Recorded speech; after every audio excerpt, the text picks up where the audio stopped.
Thank you so much, Thank and let's you. welcome Dr. Rhodes. Thank you.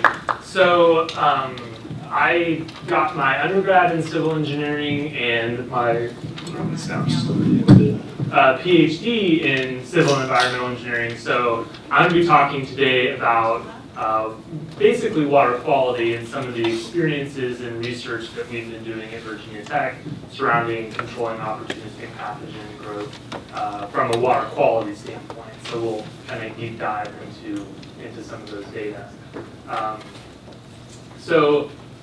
Here's an outline from a seminar. I'm going to very briefly touch on opportunistic pathogens 101 and let Frank do maybe a little bit more in-depth overview.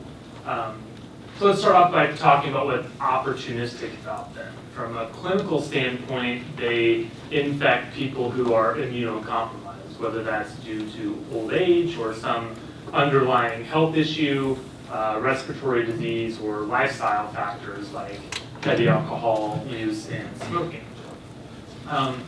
Actually interesting though, they're opportunistic from an environmental standpoint in that they can take advantage of ecological relationships with other microorganisms in the water to be able to survive in the very, very low nutrient conditions that make up our drinking water. So they're able to take advantage of those relationships. We'll talk a little bit about that later on. So who are these opportunistic pathogens we're worried about? Obviously, there's a lot of attention and focus on Legionella. It's reportable. We have a standard to help deal with it. But suffice it to say for now, until we hear more about it in Frank's presentation, there are a few others that we're also worried about in building plumbing systems. It's not just Legionella, there are several others, and we'll hear more about those later. So I want to kind of take a big step back and talk about some paradigm shifts in waterborne disease. And the first shift that I want to talk about is what organisms are causing disease in our system. We've seen a decrease in the amount of waterborne disease outbreaks over time, so that's a good thing. We're doing a better job at preventing disease outbreaks. But we've seen a shift in what organisms are causing the disease. So in the 70s and 80s, a lot of the traditional fecal-derived pathogens like Cryptosporidium and Giardia were more prevalent through advances in treatment and how we take care of our drinking water distribution systems. We've all but eliminated those, but we've seen this rise in these opportunistic pathogens. So the types of organisms are changing that are causing disease. So why might this be? We have improved detection and diagnosis. We're more aware. We have better tools to detect them, and we're deploying those tools on a more regular basis. So, of course, the detection or the incidence of those things are going to increase over time. But we're also spending more time indoors, up from 80 to 90% over the last 20 years. We have changing demographics with more immunocompromised people. And we have really made a societal effort to become more sustainable over time, which means that we're conserving water, we're conserving energy with tighter building envelopes and more efficient fixtures, but at the same time we may be changing how these opportunistic pathogens grow in these systems that are changing because of these. And we'll talk more about this later in the presentation. So the next paradigm shift is the source of these organisms. So traditional pathogens are fecal-derived. They come from the source water typically. If you have something like a main break, they can get into the drinking water system through a main break, or at the treatment plant, if you have filtration upset or something like that, they can get into the water. But the opportunistic pathogens, while they occur naturally in the environment, they also are very adept at living in the low nutrient environments, and when water gets into these large complex plumbing systems where the water can sit around for a long time, they have the ability to regrow and they really thrive in those environments. So the where their microorganisms are really coming from is a little bit different. And then our exposures are different. Of course, with traditional pathogens, their gut microbiome or their gut pathogens, you ingest them and become sick that way. For many of these opportunistic pathogens, there's an inhalation or aspiration exposure risk. For some of them, they can get on your skin and cause skin infections, or into your eye and cause eye infections. So the exposure route is a little bit different as well. And then they also take advantage of these ecological relationships. So in all drinking water, there's a range of type of microorganisms that grow there. No drinking water is sterile. I hope that over time we're becoming more comfortable with this. Back in the day, we just wanted to hit all microbes with a big chlorine hammer, and we thought, hey man, that's going to take care of everything, but it really doesn't. So one type of microorganism that lives in water is amoeba, and the Legionella can, the amoeba wants to eat the Legionella for food, but the Legionella can kind of take over the cell function of that amoeba and use all the nutrients that are inside that amoeba for their own growth. So they can grow up inside these food vacuoles in the amoeba to very high concentrations. Within these amoeba, when they're exposed to harsh conditions, they can actually encyst and protect the Legionella from harsh conditions like chlorine and temperature. And then when the Legionella run out of nutrients in the amoeba, or when the conditions are suitable, they are released into the environment. So it's kind of a whole life cycle, that ecology that's going on inside the pipes before they really get to exposure to humans, where they can infect our macrophages in our lungs. And then the last shift here is the regulatory framework. Of course, for our traditional pathogens, we have monitoring requirements and microbial water regulations that utilities and people who install supplemental treatment have to comply with. But for these opportunistic pathogens, there is currently no requirement for environmental monitoring or standardized procedures for how to do that. So that's a big difference for the control points that we have for these opportunistic pathogens. And for Legionella in particular, there's a whole lot of sources of information out there. Of course, ASHRAE 188 is the code, the standard that can be adopted into local code. But there are a whole lot of other guidelines and information out there from various sources. So if you're interested in access to any of these, many of them are freely available and very informative. If you can't find them, just send me an email. I'm happy to share what I can. But focusing on ASHRAE 188, of course, it establishes just the minimum risk management requirements, not best practices or something that you should do, but the very minimum that we have to do to be checking that box to make sure we're doing the minimum. And really, what all the requirements of ASHRAE come down to is the water management team. And so, as we saw, a great example, and it makes me really excited when you see good examples of teams being put together and being proactive.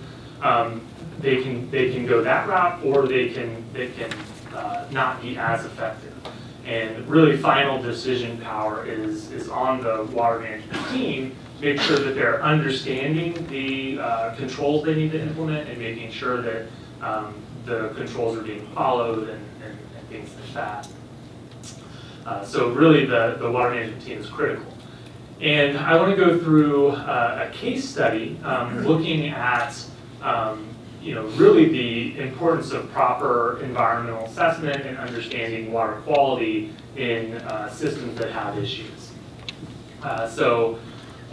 Our team at Virginia Tech has been working at a fairly large facility for a little over a year now.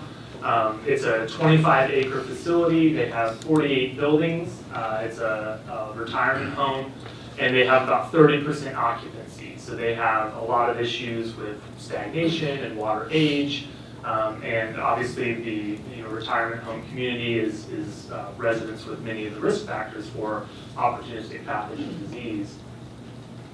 The municipal water treatment is a traditional surface water treatment plant. The source is the Mississippi River, so high in organics, semi-difficult to treat, and they use chloramines as their secondary disinfectant residual. in order to prevent the formation of disinfection byproducts. So with the update to the disinfection byproduct rule about 10 or 15 years ago, many utilities wanted to switch to chloramines to prevent free chlorine from interacting with the natural organic matter, causing disinfection byproducts. Chloramine reacts and generates fewer regulated disinfection byproducts. So they use chloramines. Back in 2015, they had a centralized hot water circulation system. They were maintaining it at 49 degrees Celsius, which is not quite hot enough to prevent issues with Legionella. And it was a large system, so they had about 30,000 gallons of hot water recirculating throughout their system. And at the time of the outbreak, like many facilities of this nature, they did not have a water management plan in place back in 2015. Of course, now with the CMS memo and since the outbreak, they do have one. So the initial outbreak consisted of 220 residents and staff and volunteers reported being sick. 57 of them tested positive for Legionnaire's disease through the urine antigen test, including 12% of residents. So 12% of the residents were actually diagnosed with Legionnaire's disease, which is a pretty insanely high attack rate for typical Legionnaire's disease. And the majority of this initial outbreak occurred between August 21st and September 10th of 2015. So if we look at the primary epidemiological curve for this, we had some of the initial illness occurred in late July, but when the reports came out of what caused this disease, they pointed to one of the two main boiler systems. So what had happened is there was a valve issue on the boiler system. That boiler was taken offline, sat stagnant at room temperature for about a month. The valve was eventually repaired and the system came back online, and at the time they did not superheat and flush that boiler as was their protocol. So that that was a violation of their protocol for sure. So they put this ambient water that had been sitting around for a month back into the hot water distribution, and within the textbook example of an incubation period, you see a very large Legionnaire's disease outbreak. When the CDC got involved to help with the epidemiology, they came on campus and started measuring chlorine, and we're not measuring chlorine anywhere on campus. But they had kind of said, well, the water restrictions had been in place for about 6 days by the time they got there, and that they kind of attributed to that. So we got involved in late 2018, and we actually requested the records from the drinking water treatment utility, and we discovered that the municipal system was routinely delivering less than 1 milligram per liter to their monitoring stations nearby this facility. So their system usually targets about 2.5 milligrams per liter, so the fact that this localized area in their distribution system was receiving a lower residual is kind of I guess a factor that you would want to pay attention to. And the thing that really bothered me about the boiler is that it doesn't explain the first two cases, one of which was associated with the facility and the other one which was in the community, not associated with the facility at all. So when we went back and looked at the treatment records, we noticed that there was a massive storm, and so that's a lot of rainfall. When you have a lot of rainfall with a river source, that river can become very turbid, a little bit more difficult to treat. The storm also caused a lot of trees to fall down across this huge campus and power outages, and we know that these kind of hydraulic disturbances can be associated with issues as well. So it seems like the deeper you dive with the root cause for some of these issues, the more you discover that it's really not one thing, and sometimes it is, but it's a whole factor of things, and you need a holistic understanding.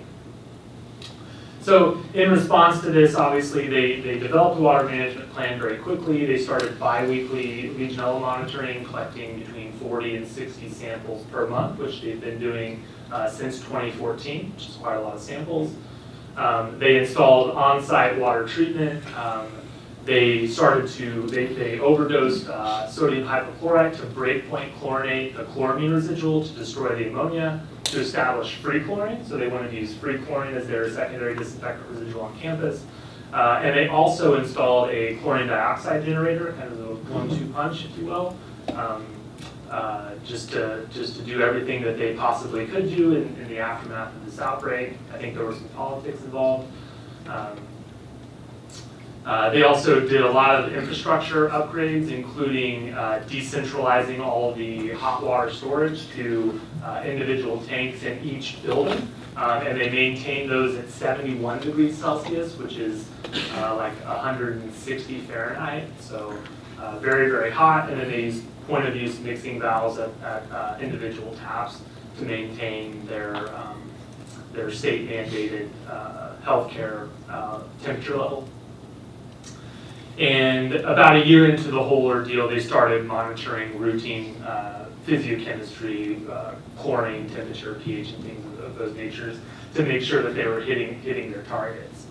But despite all these efforts, in 2016, 2017, and 2018, they still had incidents of Legionnaire's disease, which triggered CDC visits each time to see if they could investigate what's going on, and they didn't really make any progress.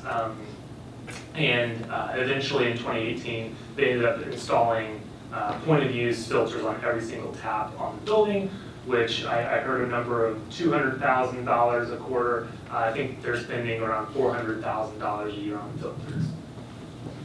And they still had Legionnaire's disease because they still had a lot of Legionella in their system. So if we look at the culturability of their monthly samples, again, about 40 to 60 samples per month. If you look at just percent of those samples that are positive for Legionella pneumophila, serogroup 1, the one that's most related to Legionnaire's disease incidence. In 2016, they had a little bit of a fluctuation, but they weren't really achieving the disinfection that they would like to have seen. In late 2016, when they started monitoring chlorine and temperature on a regular basis, they did see a decrease in the number of samples positive. But all of these samples were collected with about 2 minutes of flushing before they had collected the sample, which is, if you read the CDC guidelines for sampling during an outbreak, they have recommendations to mildly flush. I think Special Pathogens Lab and we recommend first draw samples as best practice because you want to capture that highest risk. So in 2018, they had low positivity, but the red dots here indicate incidence of disease. So low positivity, but still incidence of disease. They're saying, what's going on? They talked to a colleague of ours, and he's like, well, collect first draw samples and see what happens. And lo and behold, when they started collecting first draw samples, their positivity shot back up. And then at the same time, they implemented point-of-use filters everywhere. So while they had a lot of positivity, they had point-of-use filters, so essentially the risk was eliminated. So they haven't had any more disease, thankfully, since that time. And let's see, so they put, okay, so then during the summer here where their positivity went back up, they contacted our team to get involved to see if we could shed some light on why their program was not successful in eliminating or minimizing Legionella growth in their system.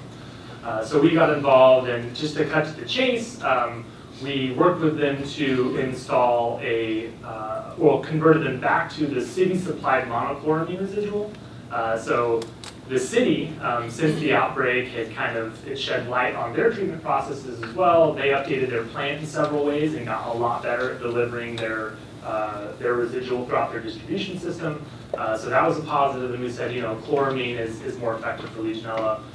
Why don't you switch back and give chloramine a fair chance? Because in 2015, they weren't really delivering the residual, and they had no idea what the levels were. So let's switch back, and the evidence suggested that would be better.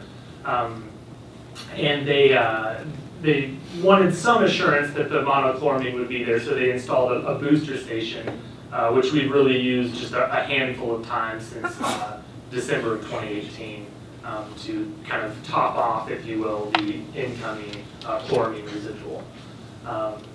And then for reasons that we'll discuss here in a minute, in April they also added back in chlorine dioxide, which, given the Legionella positivity and the numbers that we saw being very, very low, we didn't really see the need for this, but they wanted to make sure that they were being as vigilant as possible. So they started back on chlorine dioxide.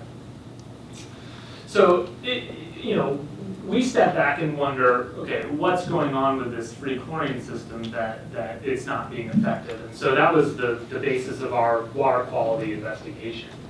And so at a facility like this, you see pretty drastic changes, fluctuations in water demand just throughout the day, of a couple of hundred gallons per minute, from 1 minute to the next. And the way that they were dosing free chlorine was on a flow basis. They didn't have any tank stabilization, and they didn't have any feedback loop for their dosing system. So that means that when you'd see a spike in flow, their doser would basically try to keep up with that, which resulted in swings in their total chlorine.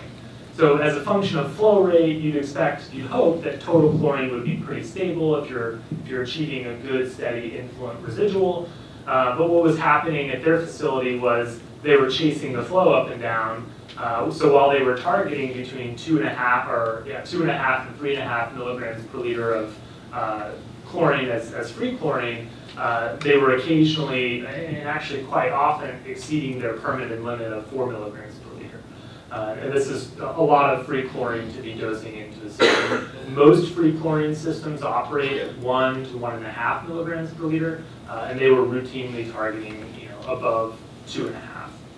So this dosing was definitely an issue. And when we switched back over to monochloramine, we optimized some of their routine flushing practices so that we could kind of anticipate when those flushing, the flow rate fluctuations would occur. So they're a little bit more steady, but then as a function of time, that chloramine residual is much more stable because it's being supplied by the city and all the water that's being delivered to campus. So a very stable influent residual, which is what we want to see. On the free chlorine program, we also wanted to investigate the stability of that chlorine, because if you achieve 3 milligrams per liter in your water, great, but if it doesn't last at your tap, it's not going to do you any good. So we wanted to look at the stability of free chlorine as a function of time. So we would go in, flush the tap, make sure we had a residual there, and then monitor the level as a function of time. And what we saw was that the free chlorine was decaying quite rapidly. Within even just a couple of hours, it would decay by over 50%. And we saw a trend that actually in older buildings with more galvanized iron, where you have more iron, you have more rapid decay. And this is an old campus. There's a lot of iron in the old, ductile iron water mains, and they had galvanized iron in part of their remodels for their, the 70s remodels in their plumbing systems. And this chlorine was basically being eaten up because iron corrosion, when it happens rapidly, it consumes oxidant residual as well. And we were actually able to, pretty clearly see the result of all that corrosion. And that's actually another point. When they were dosing their free chlorine, sodium hypochlorite, and chlorine dioxide, they were increasing their chloride content of their water by about 50%. So if you have a lot of chloride in your water, it can make your water more corrosive, and as a result, you see the iron rust. And then the other benefit of switching back to the monochloramine was actually residual stability in the hot water. Because they were maintaining their hot water system so hot, the free chlorine and chlorine dioxide was pretty instantaneously being consumed in the tanks. And so when we made that switch over to monochloramine, it's a little bit more stable at elevated temperatures, and they were able to maintain their control limit goal of 1 milligram per liter of total chlorine in their actual hot water. And I think this is in the return line, so the residual is more stable in the hot water which is again what we want to see. So the current status, obviously the Legionella positivity is way down, less than 1% of samples collected since the switch to monochloramine have been positive for Legionella. They did see an increase in heterotrophic plate counts. So heterotrophic plate counts are a measure of the total aerobic bacteria that are present in the water. There's debate on their utility in kind of assessing systems. Many systems use them as kind of an overall indicator for the tendency for growth. It's important to note that HPCs are not related or correlated to Legionella. But they did see an increase in HPCs on monochloramine relative to free chlorine, which is what I would have expected because monochloramine is a less powerful oxidant. So it makes perfect sense that free chlorine would have lower HPCs. But they're using HPCs in kind of a weird way to make decisions about the efficacy of their Legionella monitoring program. So even though they had low Legionella and no problems there, the fact that they had HPCs occasionally at high levels concerned them, and that's actually one of the reasons that they started dosing the chlorine dioxide back in. And so we haven't fully gotten those results yet. With the switch to monochloramine, we also detected mycobacteria on campus. So it's a little bit problematic because they weren't ever routinely monitoring for mycobacteria, but when we switched them back to monochloramine, their existing consultant raised this concern and insisted that we start monitoring for mycobacteria. And so we have detected non-tuberculous mycobacteria, and we've encouraged them to begin clinical monitoring for NTM disease as their primary measure of whether there are issues or not. Interestingly, it does seem like the chlorine dioxide has helped with this issue a little bit. So this is kind of a research unknown in the water industry. You switch to monochloramine to take care of your Legionella. What happens to the mycobacteria? In many instances, it's been documented that it increases. And so there have been very few studies that really explore, well, what do we do about mycobacteria now? One Italian study said, well, crank up your chloramine higher and to about 3 milligrams per liter, and that took care of the problem in their facility. And then there have been a couple of observations of chlorine dioxide being effective as well. So it'll be interesting to see how this plays out in this facility. And we'll discuss some of these other trade-offs as we go through the presentation. But this highlights the fact that there's really no one-size solution, and there's no silver bullets for these systems. You have to have an integrated understanding of opportunistic pathogens, plumbing system design, take advantage of the institutional knowledge about how the system is being operated, and a thorough understanding of the engineering control limits, and that involves water quality, and what to monitor for, how to monitor, how routinely to do it, and what to do with that data. One thing that really, as a research scientist, that really galls me is people collecting data and then not making decisions based on that data, not fully taking advantage of the data. Okay, so that was one case study. Let's transition a little bit and talk about drinking water quality in drinking water distribution systems. There's a lot of conversations that happen around plumbing systems and in specific buildings, but I think it's important to highlight the fact of where the water comes from, the drinking water utility. So we'll talk a little bit about treatment plant stuff and distribution system stuff. So the first thing I want to talk about is corrosion control. Our team was very involved in the Flint, Michigan water crisis. If you're not aware of what that was, when Flint, Michigan, a poor community in Michigan, made a temporary switch to use the Flint River water as their primary drinking water source instead of purchasing water from Detroit as a wholesale transaction. They did not implement any corrosion control, and as a result, they had unstable chlorine residuals, and they were failing the lead and copper rule for inorganics release from the plumbing system.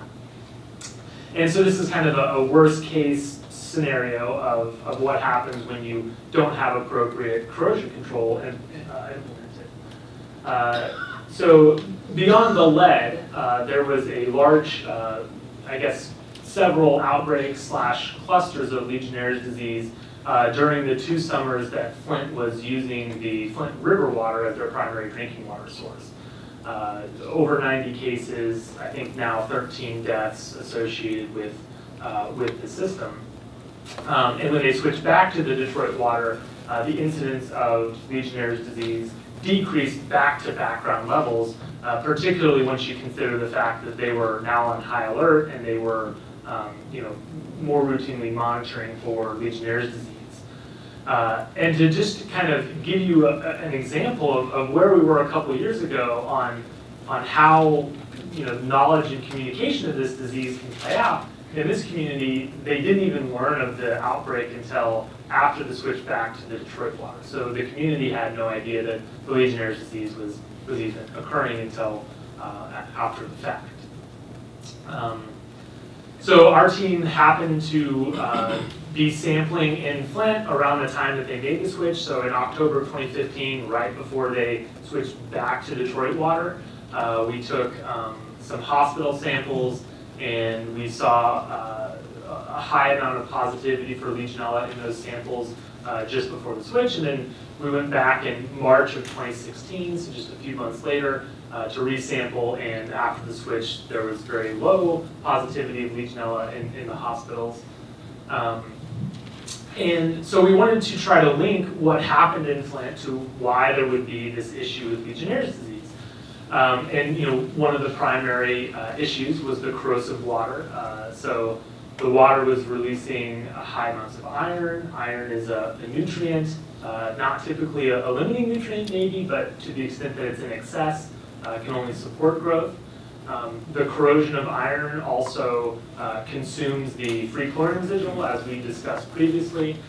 So throughout the distribution system in Flint, there were whole portions of the distribution system that very rarely had adequate free chlorine residuals, particularly in areas of the distribution system that had elevated water age. And so you can see the difference between the black dots and the green dots at the bottom. These are monitoring stations throughout the distribution system with very low chlorine. And then during this time, they also had a massive amount of water main breaks. So retrospectively, it's kind of in debate of whether it was the corrosive water that caused the water main breaks, or it was these critically cold winters that they had during these 2 years. But regardless, during this time they had, I think, I used to know the numbers off the top of my head, but they had a massive amount of water main breaks. It was up to, I think, 5 per week at one point on average. And water main breaks can be associated with hydraulic disturbances. Those hydraulic disturbances, they release organics, they release nutrients, they release microorganisms, they allow things to infiltrate the system. And so if you're not dealing with those adequately, you can have problems with Legionnaire's disease, as the CDC has documented. And to highlight, this issue with water age, it was really the main issue was in one hospital where the majority of the disease occurred, where there was elevated water age. It was at the very end of the distribution system, as you can see by the red indicating the water age of more than 11 days. So the longer the water traveled through this antiquated system with poor water quality, the worse the problems can become. And this is just a picture before and after. So right before the switch from back to the Detroit water, you can literally see the iron rust in the water compared to March of 2016 when we took our follow-up samples. So what this really highlights for me at a high level is the fact that water chemistry can really govern the reactions that can drive opportunistic pathogen growth in plumbing systems, and it's important to understand those, particularly because more and more municipalities will be seeking additional or alternative drinking water sources as they need to meet future demand, particularly in stressed areas of the United States, where we have water stress. So how will that alter opportunistic pathogen risk? We want to proactively study this. Okay, so that's corrosion control. We can talk briefly about secondary disinfectant residual. I've already touched on that with the case study, where free chlorine is generally thought as the more powerful oxidant, but it's more corrosive. It decays faster. Monochloramine is more stable, but it's less reactive, so you could have more general bacteria, but it's more effective against Legionella. I think one of the most insightful studies was in January 1999, looking at hospitals with outbreaks, and hospitals that used free chlorine as their secondary disinfectant residual had an odds ratio of 10.2. So this study, attributed 90% of outbreaks to the fact that they were using free chlorine. So I don't want to parse statistics too much. I don't know how much I agree with the 90%, but it became very clear that free chlorine was less effective for Legionella. But as I've hinted at, there's this trade-off with mycobacteria becoming more prevalent. There are observations in municipal distribution systems. There are observations in individual plumbing systems, and we've now observed this in 2 very well-controlled laboratory experiments where the trade-off does exist. So the next question is what to do about it. I think one thing to do practically is to monitor for non-tuberculosis mycobacteria disease rather than be too worried about the actual bacteria. So then there's also distribution system maintenance that's critically important. We have 1.5 million miles of water mains in this country. Most of them are old, deteriorating. I think we're at a D+ for our water infrastructure grade from the American Society of Civil Engineers. And water main breaks are increasing. So over the last 6 years, there's been a 27% increase in the number of main breaks, and most of our mains are cast or ductile iron as opposed to less reactive and more maybe longer lasting materials. And these pressure drops, main breaks, and low disinfectant residuals can be associated with Legionnaires' disease outbreak. So it's critically important to maintain these residuals and throughout the network. Okay, so let's talk about some specific controls that we have for building plumbing systems. We actually have quite a toolbox at our disposal with a diverse range of tools that we can use. I'm going to talk about just a couple of them specifically, and I'm going to start out with controlling water age and water heater set point. So on a national basis, we've reduced the amount of water that we've used. So utilities are selling less water now than they did previously, even in the face of having more connections or more customers. So in this study of 130 utilities, 60% of utilities sold less water in 2012 than 2006, and in some cases they sold more than 25% less water. So this brought up the original conservation conundrum. If your drinking water utility sells less water, then they have less revenue to perform operations and maintenance upgrades, capital upgrades for their treatment process, and things like that. So this study the same study I just referenced, showed that back in 2014, 70% of utilities had 96% or more of their revenue associated with how much water they sell. So if they sell 25% less water, they have 25% less revenue, which is a huge problem for maintenance and upgrades. So there have been some interesting rate structures that have come out of this in the last decade or so that kind of help with this, but it still exists today. And so it brings up the concept, if you're selling less water, then less water is moving through your system, less water moves through your system, your water age increases. So water age is very simply defined as the total amount of time that passes from when water enters the system to when it exits. So total water age for drinking water is the distribution system water age from that treatment plant to an individual property line. and then premise plumbing water age from that property line to the point of use.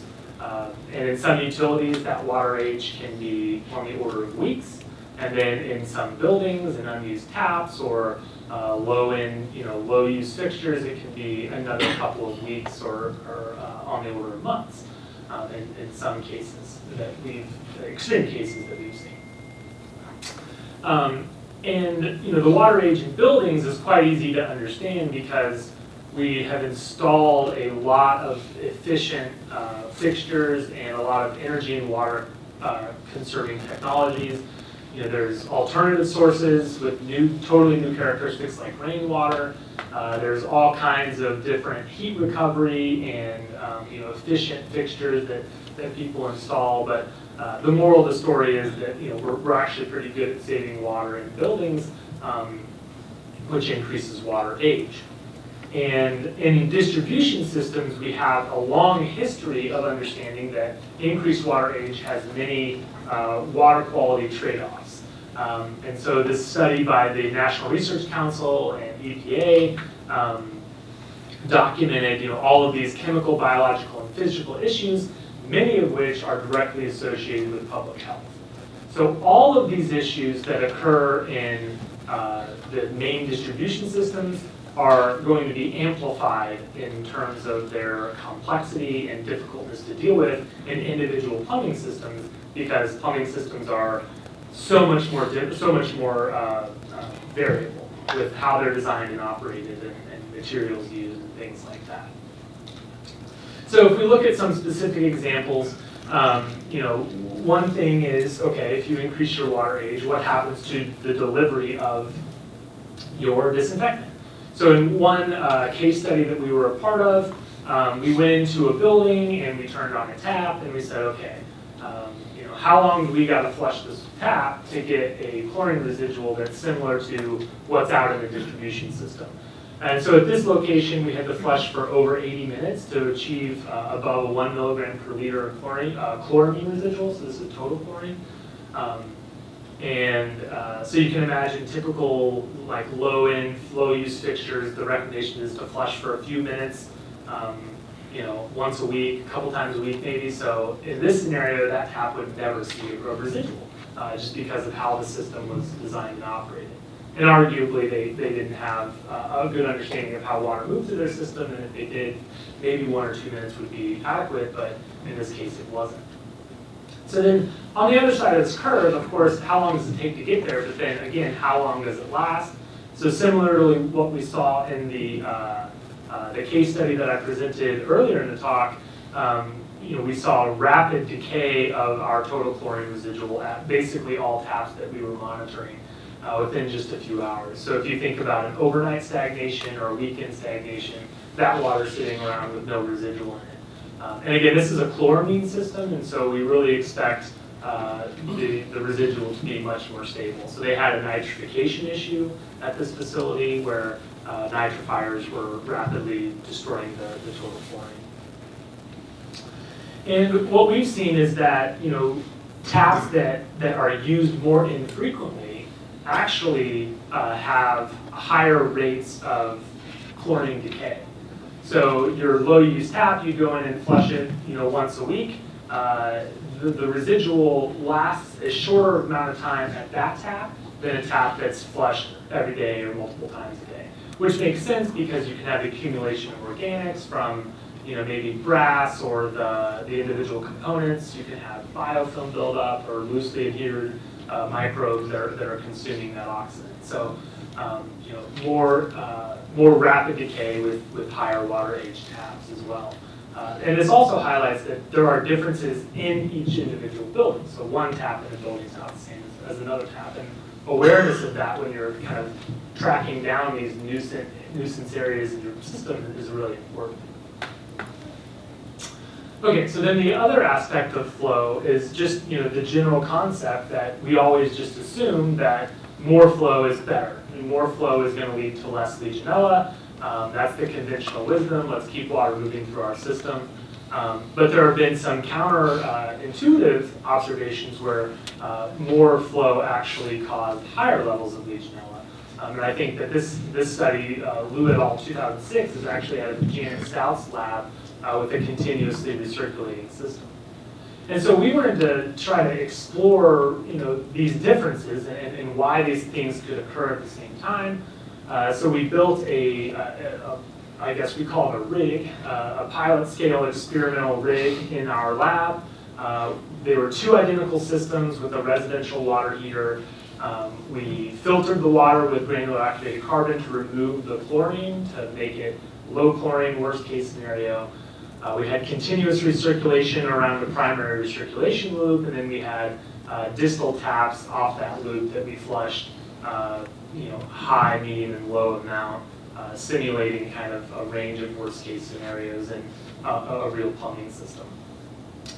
And what we saw when we measured the Legionella pneumophila growing in the biofilm is that in a control, one system that was always at 40 degrees Celsius, over time it established Legionella, and Legionella grew to very high concentrations. So this kind of replicated what Dr. Stout's lab had found with continuous recirculation. But obviously, if you have elevated temperature in your recirculation, then you can eliminate the Legionella. So in our experiment, around 48 degrees Celsius, we could no longer observe Legionella in the biofilm. But the interesting part about these thermal controls is that they're only maintained in the main branches of the distribution system. They're not maintained at distal taps. So our system, we didn't insulate the pipes. We were just doing this in a lab. But pretty quickly after we would flush the water, the temperature at the distal tap would decay to ambient room temperatures, which can support the growth of Legionella. And so in this case, about 30 minutes in, basically all the taps, regardless of where they started out temperature-wise, were in this kind of growth range for Legionella. So it brings up the question, okay, so is that thermal control effective? And so if we look at what I call a regrowth factor, the amount of Legionella that's in those distal taps relative to what's in the recirculating line, answering the question, how much Legionella grew in the distal tap relative to growing in the recirculating line. On a log scale here, a value of 1 means there's 10 times more Legionella in the distal tap than the recirculating line, and a value of 0 means there's no change. So there's no regrowth in the distal tap. So in our control rig at 40 degrees Celsius, we saw what we'd expect to see. In a high use scenario, it's being used so frequently that there's really no difference from the main recirculating line. But where it sits around for a long period of time, a week in the low use scenario, there's a little bit of regrowth. But the majority of regrowth here, I'll note, was in the actual main tank and recirculating line, because we're maintaining at 40 degrees Celsius. Then at the other extreme, at 58, again we saw what we might expect to see. The more we use that tap, maybe we decrease the amount of Legionella in this distal tap, which is what we'd expect. But there's really no change. I mean, anything that's less than about a half log here is kind of noise in the data. So really no change. So, and it's important to note too that at 58 degrees Celsius, there was very little Legionella detected in the system. But at 40 degrees, there was a lot, right? So they look similar here, but it's really night and day difference if you look at the overall magnitude. But at 51 degrees Celsius, which some systems operate at, which is just high enough to cause thermal disinfection, right? But if it's not maintained, then you can have unintended selection for Legionella. So we call this thermal selection for Legionella. That 51 degrees Celsius water comes into the pipe, and our hypothesis is that it's delivering nutrients, but it's also disinfecting a lot of microorganisms that are not thermally resistant, and the Legionella surviving within their amoeba hosts kind of brace for this 30-minute period, and they can survive that thermal shock, just like we see regrowth after a thermal shock in a whole system in a couple weeks. We saw this in our system as well. So you can have, so the impact of temperature is very important, but it's also a factor of how often those distal taps are used. And it's important to note that depending on the exact conditions of water delivered during that flush and how long they last, you can have unintentional selection for Legionella. So you think about these problematic taps in big hospital systems, maybe some of these observations could explain those persistent taps. So then there's low flow rate faucets. So over the last, I guess now 20 years, we've had a lot of observations where low flow faucets, electronic faucets, are more likely to be colonized by opportunistic pathogens than their manually operated counterparts. There's been a lot of hypotheses as to why, whether it's where the cold and hot water mix, where the different types of materials that are used. But the hypothesis that we're exploring at Virginia Tech right now is basically the water velocity. So with lower flow rates, you're delivering less volume of water, so you have higher water age, but with a lower water velocity, you're also not doing as an effective job at scouring distribution sediments that enter the system, which occur in all systems. You're not as effectively removing maybe loosely attached biofilm as you are at higher flow rates. And to the extent that those things can accumulate in your pipes, those things can interact with your disinfectant residuals to consume your chlorine through oxidizing those things that accumulate. Okay, so the last section here is all about pipe material selection, kind of at a high level. So I just wanted to start off with a comment about PEX pipes, because especially in residential installations, PEX is becoming more and more common. So it's known that PEX pipes leach different types of compounds, including things that are carcinogens, endocrine disruptors, and if it's organic carbon, potentially a microbial growth substrate, something for those microbes to actually eat and consume and grow on.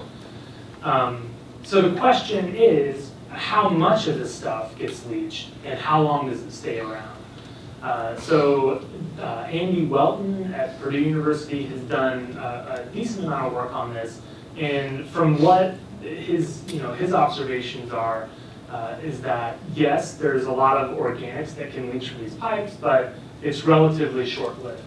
Within 30 days in his kind of standard test, which is a dump and fill protocol, it's mind you, it's not being as used as much as a real building would be. So we might expect even a shorter term leaching in real building systems. The organic carbon that's leached decreases quite rapidly. But to the extent that this has long-term effects on the types of microorganisms that can colonize, or long-term effects on the water quality, we don't quite know. But it looks like at least this PEX is very temporarily leaching organics and then decreasing over time. So the other kind of material that I wanted to touch on is copper, because it's the most common plumbing material. And we've seen very variable impacts of copper on the growth of Legionella in plumbing systems. So there's been no impact. Copper has been documented to prevent colonization or disinfect Legionella. It's been documented to do that for a certain amount of time, then kind of decrease in its ability to do so. And there have been a couple of observations where it's actually been to support or facilitate Legionella growth. So I wanted to kind of explore these different impacts, like let's step by step here to kind of highlight some of my thinking on what's going on with the water quality. So let's start with the fact that some observations indicate that there's no impact. So that would imply to me that the copper is not in the right form, the right species to actually be biocidal. We know that copper is biocidal. They used to use it in pottery back in the ancient days to purify their water. We know it acts as a biocide, but it really depends on the chemistry of the water. So if you look at a little benchtop experiment that we did, you can dose in 100% soluble Cu2 plus ions as cupric sulfate into drinking water. And depending on what pH you're at, it'll precipitate, and it can exist as different complexes, or it can, like different ligands can combine with it. And so the two kind of measures that we're most concerned with copper is how much soluble copper is there, which at least has a chance to be biocidal. It does not necessarily, but it has a chance. And how much cupric ion, Cu2+, the actual most biocidal form of copper, is there. So for instance, it's pH 7.5. We see a little bit less than 70% of the copper as being soluble, and just after maybe 5-10 minutes after dosing the copper into the system. But then about 20% of it is the cupric ion. So this has very dramatic effects, pH alone, on the efficacy of copper, either dosed intentionally as a biocide, as copper silver ionization systems, or released naturally from copper corrosion or copper pipes. And so actually, again, Dr. Stout's work was the first to kind of document this just dramatic pH effect. So they looked at pH 9, which is a very high pH for drinking water, compared to pH 7, and the survival of Legionella in those waters. So if your pH is at the wrong level, then your copper will precipitate and it will no longer be bioavailable.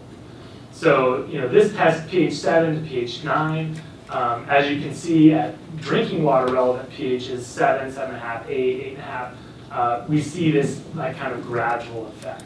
Around 7.4 is where we really start to see a drop-off in copper solubility due to its precipitation reaction and thermodynamics.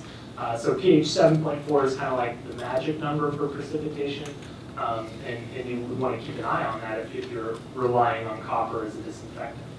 But just as with the distribution system level stuff, when we start thinking about corrosion control, many municipalities are turning to increased levels of phosphate.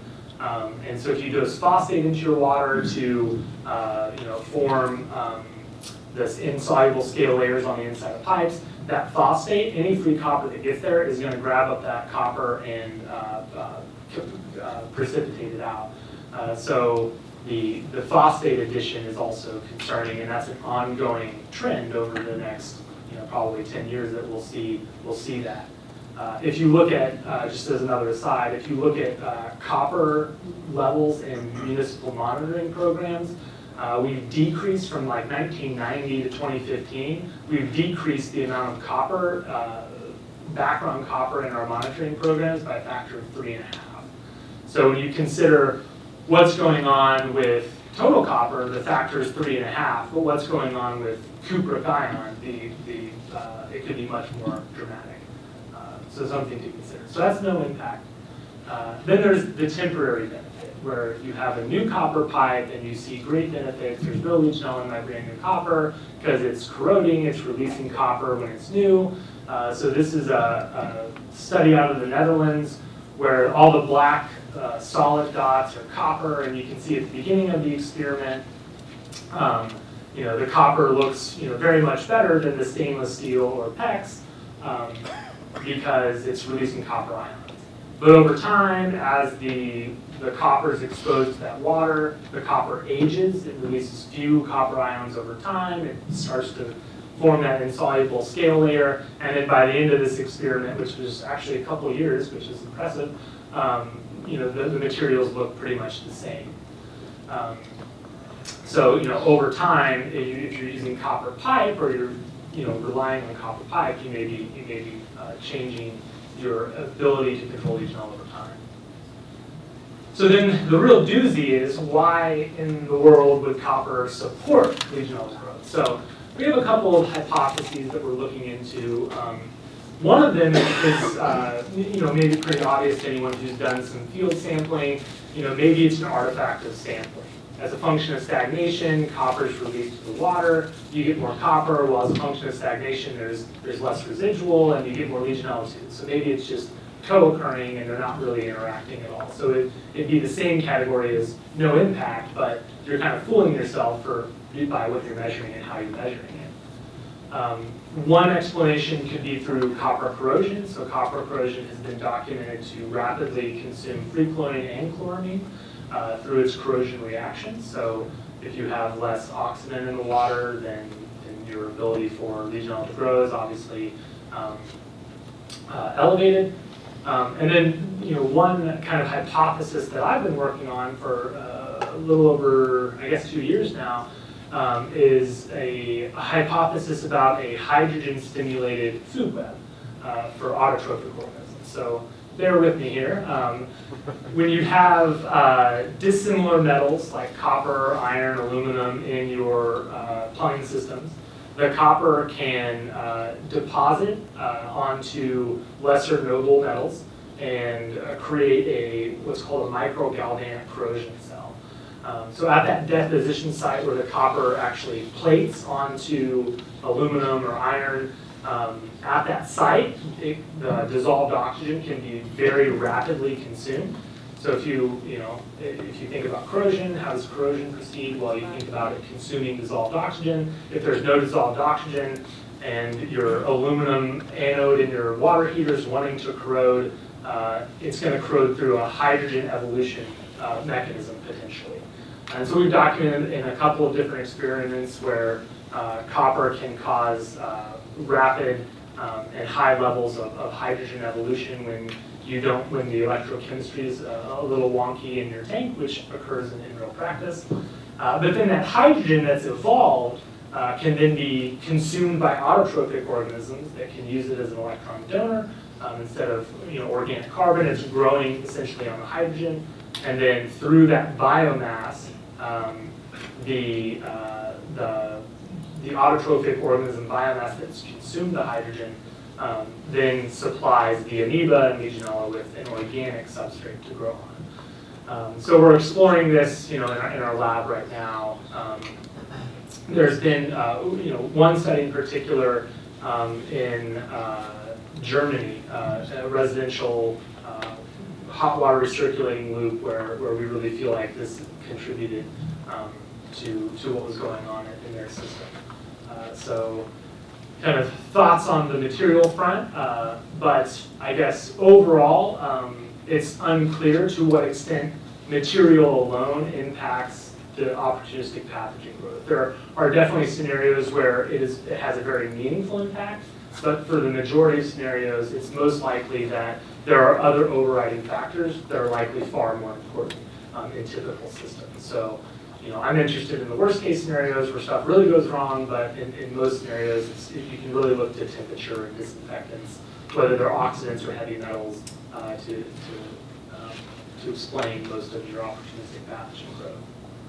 So the takeaways, we have a need for routine monitoring. I think that that's clear, hopefully from the last presentation as well as mine. But also an enhanced understanding and communication on what the guidance should be, on how to do that, and what to do with the data. There are trade-offs for many strategies. We talked about free chlorine versus monochloramine, Legionella versus mycobacteria. So trade-offs exist. So what's good for one system is not necessarily good for another system. That's where engaging with people who are knowledgeable about those trade-offs becomes very, very important. There are limitations to many strategies. We talked about the decay of your thermal and chemical controls. How quickly does that happen? Is it happening at every tap? Is it only happening at your problematic taps? There are relatively easy ways to assess when and where those things are happening to kind of get a better handle on why one area in your system might be more problematic than the other.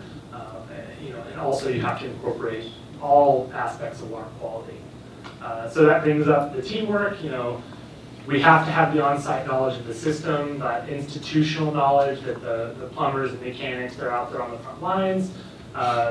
Bringing that and pairing it with a deep understanding of water quality, infection control, and monitoring practices is really the best approach that we have for these opportunistic pathogens. So with that, I would like to acknowledge my collaborators. So Mark Edwards and Amy Pruden they're my bosses at Virginia Tech.